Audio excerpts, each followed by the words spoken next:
In this presentation, we're going to talk about decision making and problem solving. It's important to remember that planning and decision making are interrelated. Managers must develop policies and procedures for efficient and effective delivery of services, upkeep of areas, and overall general maintenance of facilities. The very technical aspects are also quite important to remember in the planning and decision making process. Planning and evaluation as a process allows for a more informed and improved decision making process. That makes sense, right? In our field, we can improve decision making by using information systems, computers, and design of support systems. So we're using technology to make better decisions and to follow better processes. There are three things that we should proceed with caution with when we are doing problem identification. Remember that perceived problems may prevent us from understanding and identifying the real aspect of the issue. Defining problems in terms of solutions, so jumping to a solution, can prevent us from doing an adequate review of the situation. And finally, identifying symptoms of the problem and not the real underlying cause of the situation. Overall, we're going to group these into three different types of problems. Routine problems are stuff that the manager or administration must deal with on a day-to-day or in-and-out basis. A crisis problem is one that arises sporadically or not routine. Again, the manager must deal with these immediately and effectively. And the other type of problem is really a different way to look at things, is opportunities. These are places where we can expand or improve. They must be found or discovered. So it's unlike the routine and a crisis problems who arise and managers or administration must deal with them immediately, these have to be discovered.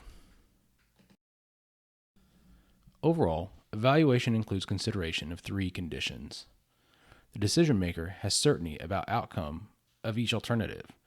So if we choose a specific solution, we can be pretty sure what the outcome will be. The decision maker has no knowledge of probability of the outcome of each alternative. So this is when we know we have different alternatives for or solutions, but we're just not really sure exactly what's going to happen. The decision maker has some probabilistic estimate of outcomes of each alternative. So this is when we look at our solutions, we're like, I'm not 100% sure this will happen as far as an outcome, but I'm pretty sure if we go down this path, we're looking at a specific type of situation in regards to the outcome. So here's a simple graphic that can show us, in general, a process of decision making. So if we look at any specific area, we're going to see that it flows to another one. So if we look at, we're in the process of implementing a process or action, the next step would be to evaluate those decisions and implementations and see what their impact was. Or if we go backwards, we can see that before we did implementation, we can see that we were looking at alternatives to best match what goals we're looking to achieve in the organization or agency. Really what we want to do is we want to move away from the traditional perspective of decision making and planning, where we have a singular point in time where we start the process. And what we want to do is make it a more circular process like we saw in the previous slide. And we want to make it a creative process. And what this does is it gives us a range of alternatives that we can implement and alter throughout the entire process. I feel like I've said process several times. So think about, if we start at one point and we end at another point, and then what do we do? Well, in a circular pattern or process, we go back and we start all over again. And thus, depending on how we move through that, can determine how quickly we improve overall from situation to situation or within a situation. There are a lot of different reasons why their public or your constituents are interested in the decision-making and planning process.